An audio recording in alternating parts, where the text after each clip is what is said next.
दोस्तों हमारी आज की इस वीडियो का टॉपिक रहेगा The Old Man and the Sea. इस नॉवेला को लिखा है अर्नेस्ट हेमिंग्वे ने। दोस्तों सबसे पहले मैं आपको बता दूं कि नॉवेल और नॉवेला में क्या फर्क होता है। दोस्तों ये नॉवेला भी एक नरेटिव प्रोज फिक्शन है। इसकी लेंथ नॉवेल से थोड़ी कम होती है और शॉर्ट स्टोरी से थोड़ी सी ज्यादा, इसलिए इसे नॉवेला कहा जाता है। तो आइए दोस्तों अब हम वापस से अपने टॉपिक पर आते हैं जिसका नाम है The Old Man and the Sea. इस नोवेला को ओरिजिनली इंग्लिश लैंग्वेज में 1950 से 1951 के बीच लिखा गया था यूनाइटेड स्टेट्स में। ये एक लिटरेरी फिक्शन है और इसको पब्लिश करवाया गया था सितंबर 1, 1952 को। तो आइए दोस्तों अब हम इसकी समरी को देखते हैं। दोस्तों इस नोवेला की शुरुआत होती है हवाना में क्यूबा के सी कोस्ट से, यानी कि समुद्र के किनारे से, जहाँ पर सेंटियागो नाम का एक बूढ़ा मछुआरा करीब 84 डेज से मछली पकड़ने में नाकाम है। यानी कि वो कोशिश तो कर रहा है लेकिन उसके हाथ एक भी मछली नहीं लग रही है। ये सेंटियागो बिल्कुल अकेला है, यानी कि इसकी पर्सनल लाइफ में कोई नहीं है। इसकी शादी हुई थी लेकिन इसकी मिस्ट्रेस की डेथ हो चुकी है। इस बूढ़े सेंटियागो के साथ एक नौसिखिया लड़का भी है, यानी कि वो भी अभी मछली पकड़ना सीख रहा है, जिसका नाम है मैनोलिन। इतने दिनों से सेंटियागो के मछली ना पकड़ पाने की वजह से इस मेलोनिन के पेरेंट्स कहते हैं कि तुम्हें किसी और को देखना चाहिए जो अच्छा मछली पकड़ता हो और वो तुम्हें बेहतर तरीके से फिशिंग सिखा सकता है।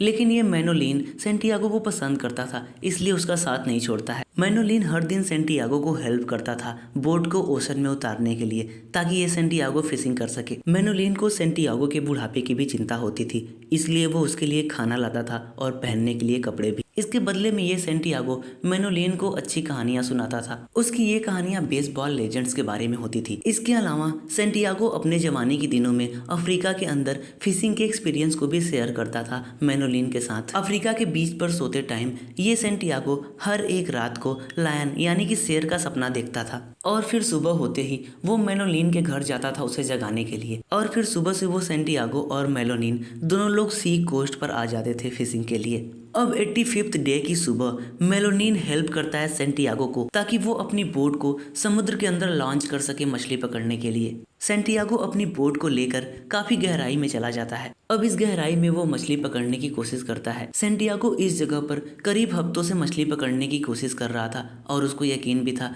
कि यहाँ पर उसको मछली जरूर मिलेगी। और फिर उस दिन दोपहर से पहले ही उसको करीब 10 पाउंड की एक टूना फिश मिलती है। सेंटियागो खुश होता है क्योंकि उसने उस दिन के लिए अपने मील की व्यवस्था कर ली थी। अब वो आगे मछली पकड़ने के लिए ट्राई करता है। अब थोड़ी ही देर बाद उसके हुक में एक और मछली फंस जाती है। सेंटियागो काफी ताकत लगाता है खींचने के लिए, लेकिन वो खींच नहीं पा रहा था। उसको ऐसा लगता है कि जरूर बहुत बड़ी सी मार्लिन फिश उसके हुक में फंस गई है। ये मार्लिन सेंटियागो की छोटी नाव को अपने तरफ खींचती जा रही थी। अब इस तरह से शाम हो जाती है और सूरज डूबने लगता है। रात होने के बाद सेंटियागो मार्लिन के साथ कंपेनियनशिप जैसा फील करने लगता है। उसको ऐसा लगता है कि जैसे वो और मार्लिन दोनों इस रात के अंधेरे में एक साथ हो। इस सेंटियागो को मार्लिन के ऊपर तो दया आती है, लेकिन वो सोचता है कि वो मार्लिन को जरूर मार देगा। अब सेंटियागो रात के अंधेरे में सो जाता है और अगली सुबह उठता है। अब सेंटियागो दोबारा से मार्लिन को खींचने का प्रयास करता है, लेकिन मार्लिन उसके हाथ को काट देती है। सेंटियागो किसी कपड़े से अपने हाथ पर पट्टी लगाता है और दोबारा से ताकत लगाता है मार्लिन को पकड़ने के लिए। वो किसी भी कीमत पर उस मार्लिन को नहीं छोड़ना चाहता था। ये मार्लिन फिश एक बार पानी से ऊपर जंप करती है। सेंटियागो देखता है कि ये फिश तो मार्लिन से भी कहीं ज्यादा बड़ी है और इतनी बड़ी मछली उसने कभी नहीं देखी थी। सेंटियागो अपने किसी गॉड जो डिमागियो से प्रे करता है कि वो उसको ताकत दे ताकि वो मार्लिन को मार सके। अब एक बार फिर से अंधेरा हो जाता है। अब ये दूसरा दिन था सेंटियागो का समुद्र के बीच में ही। अगले दिन सेंटियागो एक डॉल्फिन फिश पकड़ता है खाने के लिए। वो सोचता है कि वो थोड़ी देर रेस्ट करेगा, लेकिन तभी वो मार्लिन फिश दोबारा से जंप करती है और सेंटियागो उठ जाता है। ये मार्लिन फिश दोबारा से सेंटियागो के हाथ में काटती है, लेकिन सेंटियागो किसी भी कीमत पर उसको छोड़ने को तैयार नहीं था। अब काफी देर उछल कूद करने के बाद ये मार्लिन थक जाती है और सेंटियागो के बोट के आसपास तैरने लगती है। इन 2 दिनों में कम सोने और कम खाने की वजह से सेंटियागो भी काफी ज्यादा कमजोर हो गया था। फाइनली सेंटियागो अपनी पूरी ताकत लगाता है और उस मार्लिन को मार देता है। सेंटियागो उस मार्लिन को अपने नाव की एक साइड पर बांध देता है और क्यूबा के सी कोस्ट की तरफ बढ़ता है। घर लौटते टाइम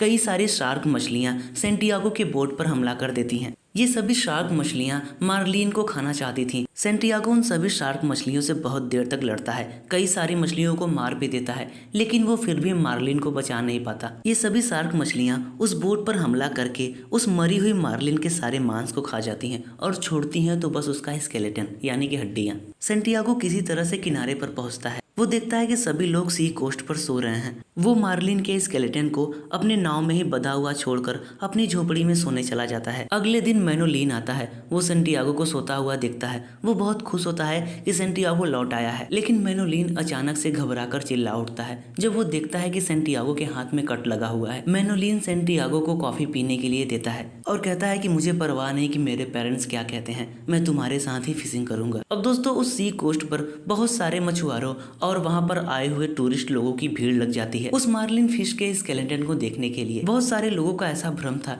कि ये स्केलेटन शार्क फिश का है। दोस्तों ये सेंटियागो काफी थका हुआ था, इसलिए वो दोबारा से सो जाता है और अपने ड्रीम में लायन को देखता है।